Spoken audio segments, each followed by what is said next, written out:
Shashi Tharoor ji. Thank you very much, Mr. Chairman. May I have your permission to speak seated? I am afraid I have a fracture on my foot. You are permitted, sir. Thank you, sir. Thank you for granting me the honour of voicing on behalf of the Indian National Congress my perspective on the Union budget presented by the Honourable Finance Minister, whom I'm glad to see in the chamber. Last year, when I was standing in this very place, I had remarked that the 2025 Finance Bill reminded me of the garage mechanic who said, "I couldn't fix your brakes, so I made the horn louder." Looking at the budget this year, I'm saddened to observe that though the horn has been muted, that there hasn't been enough movement. For this budget too appears to be a squandered opportunity, equivalent to rearranging the airbags on a crashing car while assuring the passengers that the chassis is sturdy and they will feel better afterwards. This budget is praised for prudence, but prudence without vision or fairness is hollow. It ignores unemployment, it ignores rising living costs, and it ignores inequality, offering little to address the real struggles and aspirations of the Aam Aadmi. The government speaks endlessly of welfare, but its spending tells a very different story. Behind flashy announcements like chronic underutilization and administrative failure. Media reports show that of over 5 lakh crore budgeted for 53 major welfare and infrastructure schemes last year, barely 41% was spent in the first 9 months of the fiscal year. Take the Jal Jeevan Mission, allotted 67,000 crores, it managed to spend an astonishingly low 31 crores in 9 months. The much-touted PM Schools for Rising India scheme spent only 473 crores out of 7,500. Most shocking of all, the Pradhan Mantri Anusuchit Jati Abhyudaya Yojana, meant for the socio-economic upliftment of scheduled castes, utilized out of 2,140 crores, merely 40 crores. This is not governance, Mr. Chairman. This is headline management.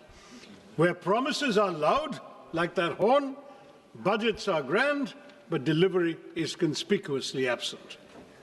The budget this year has landed with a thud, not because of what it contains, but because of what it omits. Behind claims of fiscal prudence lie a more uncomfortable reality. The Indian state is shrinking, not by design, but by compulsion. Government expenditure as a share of GDP has declined over the past decade, briefly rising during the pandemic before reverting close to the 2016 levels, driven by stagnant revenue mobilization. Tax receipts have remained flat relative to GDP. Disinvestment has underperformed, and non-tax revenues increasingly rely on extraordinary transfers such as Reserve Bank of India dividends, an unsustainable substitute for a stable revenue base. More troubling is the shift in the tax burden towards individuals, bearing a greater share of the tax burden than corporations, despite sharp post-pandemic profit growth. To elaborate further, in fiscal year 2017, corporate taxes were 3.2% of GDP, personal income tax was 2.3% of GDP. In fiscal year 27, that is 10 years later, they are projected to be 3.1% for corporates and 3.7% for personal income tax of individuals. So your revenue is coming disproportionately from the individual taxpayers.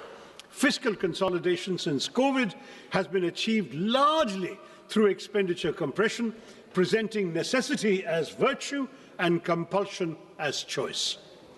Within these constraints, the government has relied on low-cost measures such as tax simplification and targeted incentives, but the budget offers no credible medium-term framework linking spending to employment and productivity. Capital expenditure is emphasized, yet weak demand, stagnant wages, high youth unemployment, compressed welfare spending, and inadequate devolution to states all persist, leaving India fiscally disciplined but developmentally constrained, without the revenue capacity or strategic clarity to deliver real economic security for the Aam Aadmi. This is why, Mr. Chairman, this is what I call an underwhelming budget. Now let me look at specific sectors. M.S. Swaminathan had famously said, if agriculture goes wrong, nothing else will have a chance to go right. And this, I believe, is as good a starting point as any. Mr. Chairman, it's high time we stop treating agriculture as some issue that will sort itself out, because 46.1% of India's workforce and 60% of our population depend on agriculture and allied activities.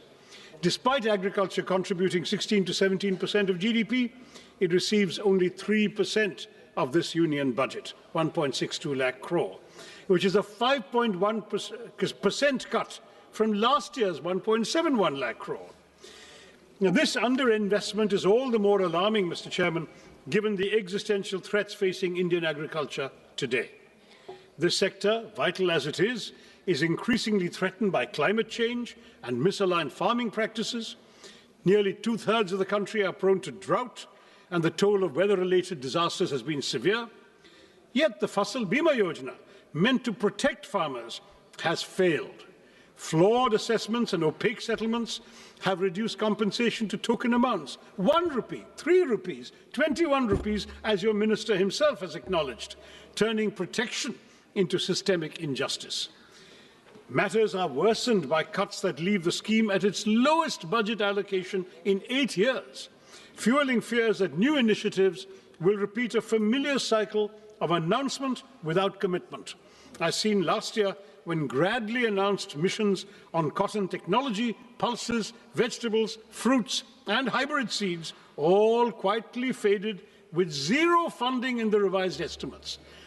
These announcements are like modern courtships. Promises without commitment. That's what this government does to us. At a time when farm distress is deepening, the budget silence on revising the PM Kisan Nidhi disbursement speaks louder than any promise made elsewhere. हमारे किसानों की आय दोगुनी करने का वादा तो आपसे पूरा हो नहीं पाया। कम से कम उनकी सम्मान निधि ही बढ़ा दीजिए। पिछले 6 सालों से ये सिर्फ 6,000 रुपए पर ही अटकी हुई है। While there is an imperative need for breakthroughs in research and development and AI-driven agricultural technologies, paradoxically, funding allocations for agricultural research and education have dipped by 4.8% from the previous year's 10,466 crore, that's now to 9,967 crore, decreasing precisely when the finance minister is announcing new AI schemes.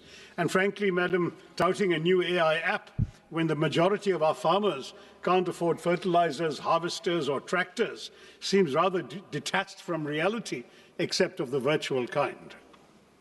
Now, this budget speaks at length about crops from cashews to coconuts, yet ignores one of agriculture's most persistent concerns, pepper.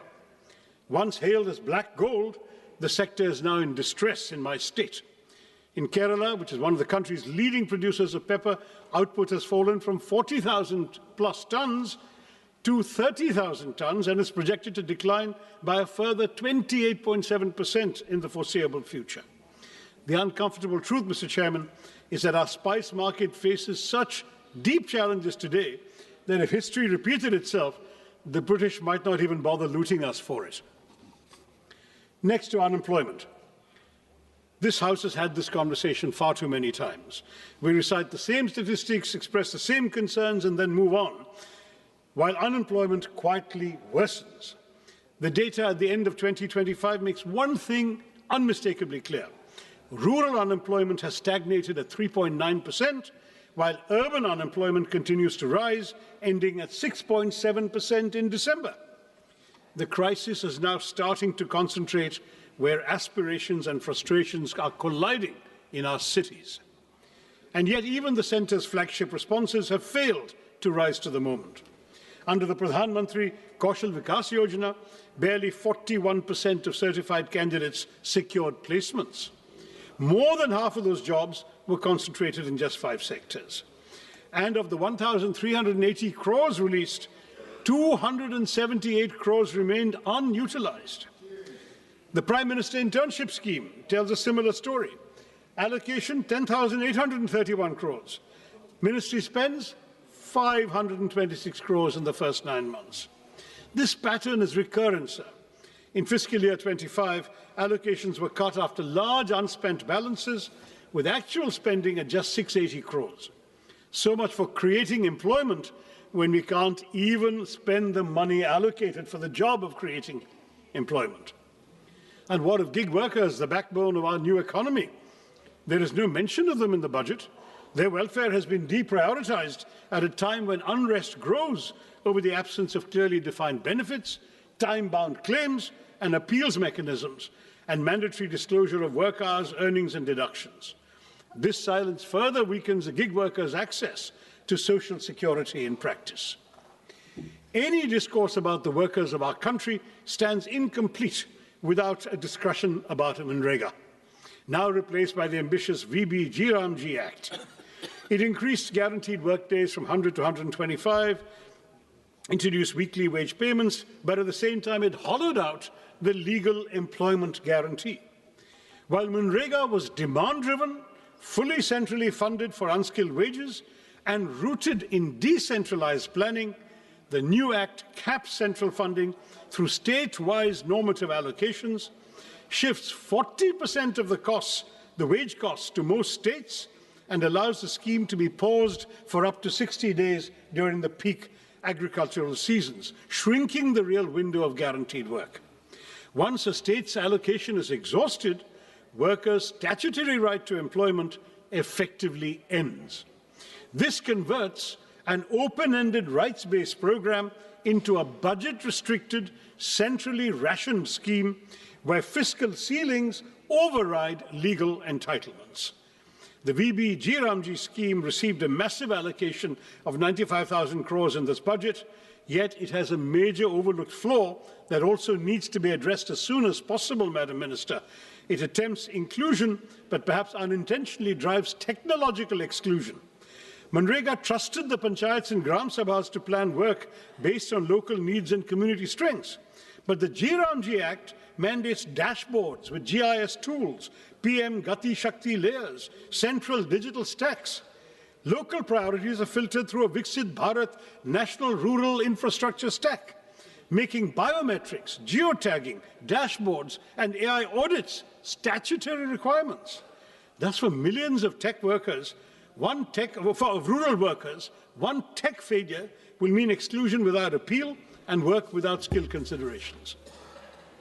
Now, when you have millions struggling to find work, Mr. Chairman, the least the government can do is to ensure that they move freely across the country to seek opportunities. But here too, Mr. Chairman, we see a pattern of neglect that is as consistent as it is shameful. Nowhere, I might add, is this neglect of connectivity clearer than in Kerala. Despite repeated demands for new railway lines to decongest existing routes, the state finds no mention in the Finance Minister's much-touted 7 high-speed railway corridor initiative. One is compelled to ask, does strategic connectivity end where political inconvenience begins? The consequences of this neglect are borne daily by passengers and railway staff alike in my state. Chronic overcrowding has pushed passenger capacity to dangerous limits. Sanitation has visibly deteriorated. Even basic facilities remain inadequate. It's telling, Mr. Chairman, that locomotive pilots entrusted with the safety of thousands are forced to work without assured access to toilets. For passengers, the experience is no better. Overcrowded coaches, unsanitary conditions, and a steady erosion of dignity that no glossy brochure can conceal. These failures are structural, they're not incidental. The railway sanction strength across categories stands at over 2 lakhs, yet only about 1.59 lakh employees are in service.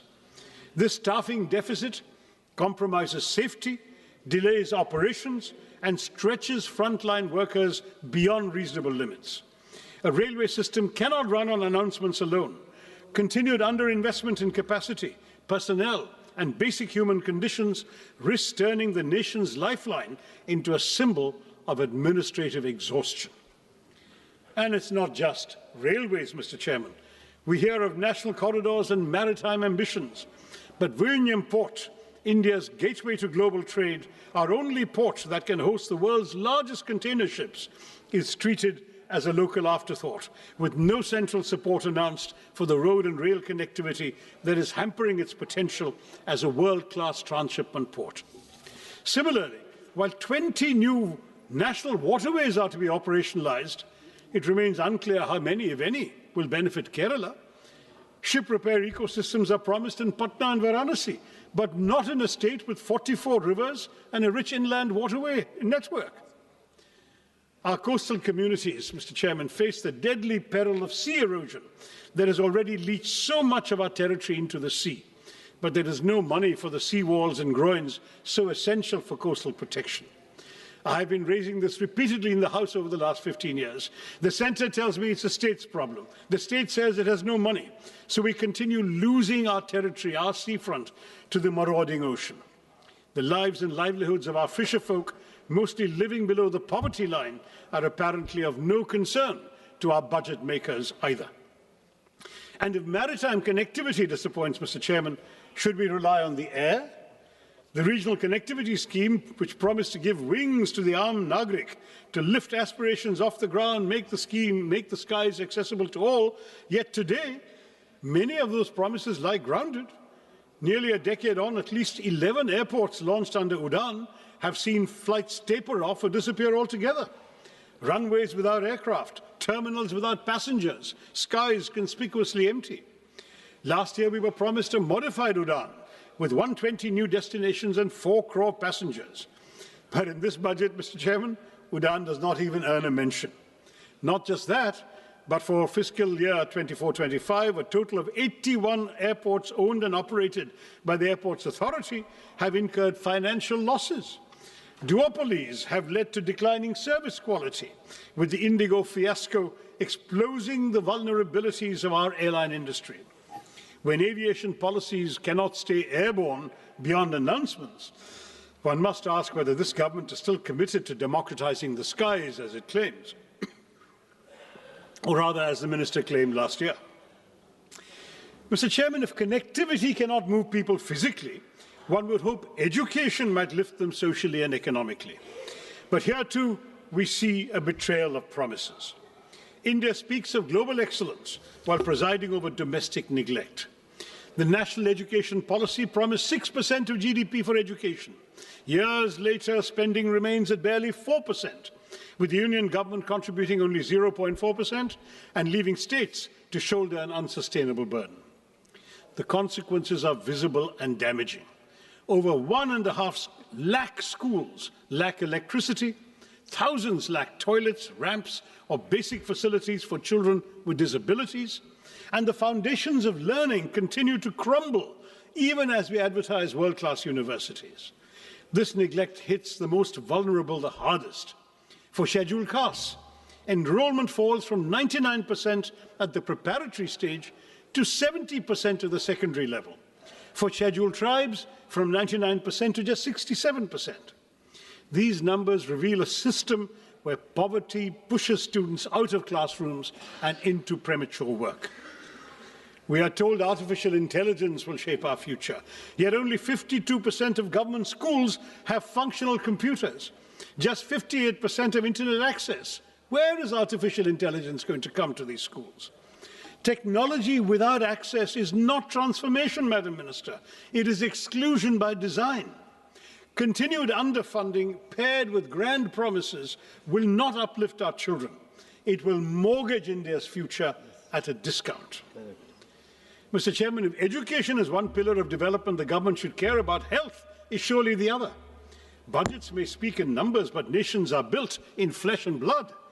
And any budget serious about India's economic potential must invest in human capital, because healthcare is not charity, it is foresight. Yet public health spending remains below 2% of GDP, missing even the government's own promise of 2.5% after COVID. An allocation of over 1 lakh crore to the health ministry may sound impressive, but ambition must be measured in proportion, not in numbers. The consequences are now visible beyond government hospitals. Since 2019, over 600 private hospitals have exited the Ayushman Bharat Jan Arogya Yojana, revealing the fragility of coverage without delivery. Insurance that arrives late is merely distress deferred. Meanwhile, the fundamental determinants of health, clean air, safe water, nutritious food, and mental well-being continue to deteriorate even as disputes rise and mental health indicators worsen. A nation that seeks economic greatness cannot afford to economize on the health of its people. While you propose, Madam, exempting 7 additional rare disease drugs from import duties, your centres of excellence for rare diseases are few, unevenly distributed, and unable to utilize even the insufficient funds allocated, leaving thousands of patients to die every year for lack of treatment. And nowhere is this pattern of neglect more glaring than in the case of the long-promised AIMS in Kerala. First year of the NDA government, the promise was announced. The promise still remains unrealized. A state with one of the strongest public health records in the country continues to wait, while this budget, like its predecessors, offers neither clarity, nor timelines, nor urgency. 22 AIMS have been sanctioned across India, Mr. Chairman, but when it comes to Kerala, the silence is deafening. And AIMS that is not even a dot on a map is not institution building, it is institutional disregard. Kerala does not lack need, capacity, or credibility. What it lacks, it seems, is visibility in this government's priorities. Why, Mr. Chairman, is Kerala invisible to this government? I'd like to know. Equally telling is the silence on air pollution. After months of public outrage and choking headlines, the finance minister's speech found space for everything except the air we breathe. The National Clean Air Programme still runs on 2009 standards, weaker than the WHO's PM 2.5 norms, even as pollution control funding has been cut from 1,300 crores to 1,091 crores this year. A budget that saves on rupees but ignores the air its citizens breathe reduces development to bad arithmetic, not good progress. Mr. Chairman, the announcement of 3 new National Institutes of Pharmaceutical Education and Research, or NIPA, raises a troubling question of balance and intent once again. I'm sorry to return to my state, but Kerala, despite one of the country's strongest public health ecosystems and a proven record in healthcare delivery, once again went unaddressed. Even as NIPAs are concentrated and clustered in northern and eastern India, and a single institute in Hyderabad is expected to serve the entire south. This imbalance is not new. I flagged it 2 years ago when I was chairman of the Standing Committee on Chemicals and Fertilizers. At a time when over 60% of India's 8,500 MSME drug units lack support to adopt even good manufacturing practices, such skewed institutional allocation risks shrinking rather than strengthening our manufacturing base.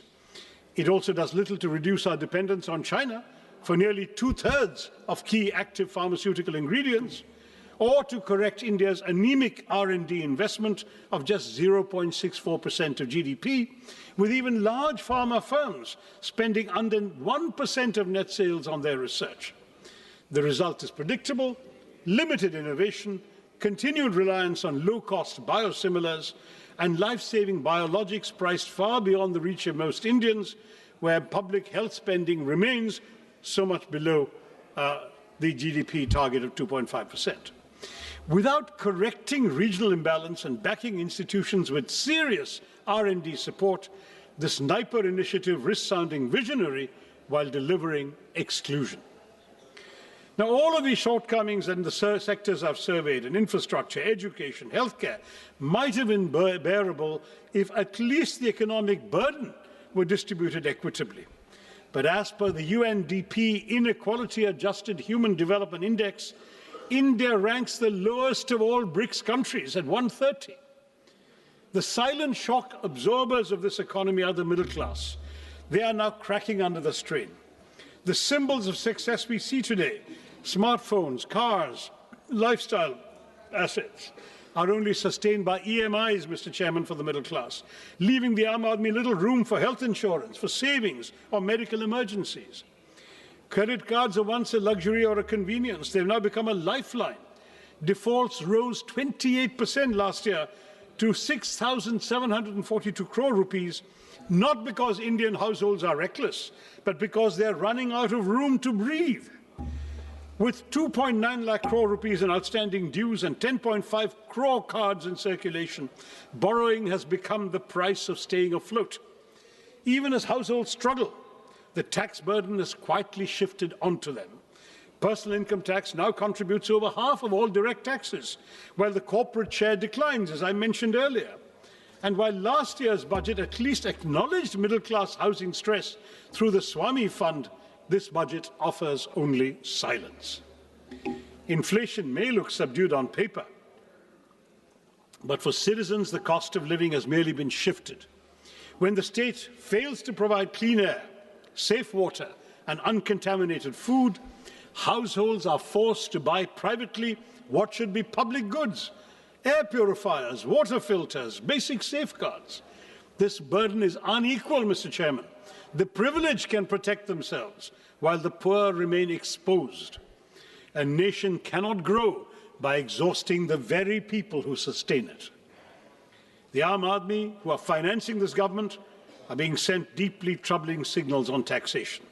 A one-time concession allowing special economic zone manufacturing units to sell domestically at reduced duties is little more than tokenism when the SEZ ecosystem itself is collapsing, with hundreds of zones shut and employment in free fall. More disturbing still is the withdrawal of income tax exemption on disability pensions for defence personnel. This move weakens social protection for disabled veterans who have risked their lives for our country and draws an indefensible line between service-related disabilities and abdication of the state's moral duty to those who have made such sacrifices for the nation. Now, I'd like to acknowledge that amid this disaster and disorder, there has been some measure of fiscal discipline. The fiscal deficit has edged down from 4.5% to 4.4%. Minister speaks of a further reduction to 4.3%, and that sounds reassuring on paper. But I've been in this House long enough, Mr. Chairman, to remember when her predecessor, the late Arun Jaitley, as Finance Minister, set a target of 3.5%. We're nowhere near that benchmark today, yet we seem eager to applaud for settling at a much higher number. Perspective matters, sir, and without it, these figures lose their meaning, especially when they fail the only test that truly counts: whether the Aam Aadmi has more money in his pocket, whether he has wages that keep pace with prices, whether he or she has a life that is becoming easier. Fiscal prudence cannot be celebrated in isolation when household budgets remain under strain and economic security is elusive for millions. In this budget, the Union government has once again doubled down on an infrastructure-led growth strategy, raising capital expenditure to 12.2 lakh crores on the assumption that public capex will crowd in private investment and generate jobs. But this promise has yet to materialize. In fact, it hasn't materialized at all during this government's tenure. Private investment has throughout remained sluggish. Labour-intensive sectors are crowded out by capital-heavy projects. Welfare spending has been compressed, and key subsidies and social sector allocations fall short of stated goals. The burden has increasingly been pushed onto the states without adequate devolution of tax revenue. Meanwhile, unemployment, particularly amongst educated youth, remains distressingly high, and capacity utilization continues to remain below levels that would trigger a genuine private investment cycle. In this context, the capex-centric approach appears less like a strategy for inclusive growth and more like a gamble that ignores weak demand, joblessness, and the lived economic distress of the ordinary citizen. Mr. Chairman, no nation can develop on slogans or headlines alone. India's investment in research and development remains stuck at 0.6% of GDP, not only below advanced economies, but even below several emerging ones. China invests about 2.4%, Brazil even over 1%, the US 3.5%, South Korea 5% of GDP. A country that aspires to be a manufacturing and knowledge powerhouse cannot afford to treat research and development as an afterthought. I would urge the Minister to elevate R&D as a national priority. Now, on urban cities, on our cities, it should be pointed out that the hesitancy in innovation is reflected in the Smart Cities mission, which has become a reminder of unfulfilled promises. A decade after Smart Cities was announced, deadlines have been repeatedly extended from June 23 to December 25, no real change on the ground. Claims of 96% completion certainly ring hollow for somebody from Thiruvananthapuram or Warangal or Silvassa or Port Blair, because they're all incomplete, Large parts of the Northeast continue to lag, leaving even the Parliamentary Standing Committee unconvinced. Instead of transforming urban life, the mission has largely polished a few elite enclaves, while basic services for millions remain untouched. I can't not mention the new interim trade agreement with the United States, sir, because that has just come out after the minister's speech. It looks less like a free trade agreement than a pre-committed purchase agreement that overturns every principle of reciprocity. How can we speak of a reciprocal tariff of 18% on one side and 0% on the other? At a time when India's total bilateral trade with the US stands at roughly 130 billion US dollars, and we have a trade surplus of only 45 billion US dollars, we have surprisingly promised to buy $500 billion worth of American goods over 5 years. This effectively converts a surplus into a long-term deficit by executive assurance rather than by market demand. No major economy has ever neutralized its own trade leverage in this manner. While the US continues to impose import tariffs of up to 18%, we have committed ourselves, apparently according to this joint statement that I've been seeing here, joint US-India statement, to impose tariffs up to 18% on Indian exports and we to slash tariffs to near zero levels, open agriculture, dilute data localization, soften intellectual property safeguards, and even redirect strategic energy imports, especially away from Russia, to meet purchase targets. Now, this is not strategic balancing, it is economic preemption. Parliament has neither been told how farmers, MSMEs, and domestic industry will be protected, nor why India has voluntarily surrendered its negotiating power without securing proportional market access. Without securing proportional market access or policy space in return. I know the government will say, wait for the final agreement, it's coming in mid-March, but let them be aware these concerns exist right now, sir. Yes. The government's claim that India has secured a better deal than China, Vietnam, or other Asian economies does not withstand scrutiny. While India has obtained a tariff reduction of 1 or 2 percentage points from them, no East Asian economy has agreed to deliberately dilute its trade surplus with the US through guaranteed purchase commitments. On the contrary, China, Vietnam, and several ASEAN countries have actually expanded their trade surpluses with the US, even amid heightened trade tensions. And this ambiguity, Mr. Chairman, has a direct bearing on the credibility of the budget itself. When both the Minister of Commerce and Industry and the Minister of External Affairs were questioned on these commitments, they were really offered no clear explanation of their scale, timeline, or fiscal implications. Now, the reason I mention this in the context of the budget is that key budgetary assumptions on trade balances, external financing needs, and overall macroeconomic stability rest on information that the Parliament does not possess and has not been given. A budget framed amid such uncertainty is not just incomplete, it asks this House to approve numbers without knowing the obligations that may soon overtake them from this trade agreement. Now, I do want to say that when the two ministers play ping-pong with each other, saying it's not in their mandate to answer the question, each one attributes it to the other, then that looks like a rather disappointing game, because when no minister claims ownership of something like this, accountability disappears, and Parliament is left staring at a budget that conceals obligations that the government seems to lack the courage to admit openly. In short, Mr. Chairman, the real weakness of this government's budget lies in its implementation, where rhetoric is not matched by reality. Let me quote that famous verse once again by Mirza Ghalib, which I think perfectly captures our reality today as reflected in this budget and its aspirations. Humko malum hai jannat ki haqiqat, hame malum hai jannat ki haqiqat, lekin dil behlane ke liye Ghalib ye khayal acha hai. That seems to be what we have had inflicted upon us. We know the reality behind these claims, these tall promises, these narratives of model governance, but they're not policies grounded in outcomes, they're carefully curated illusions.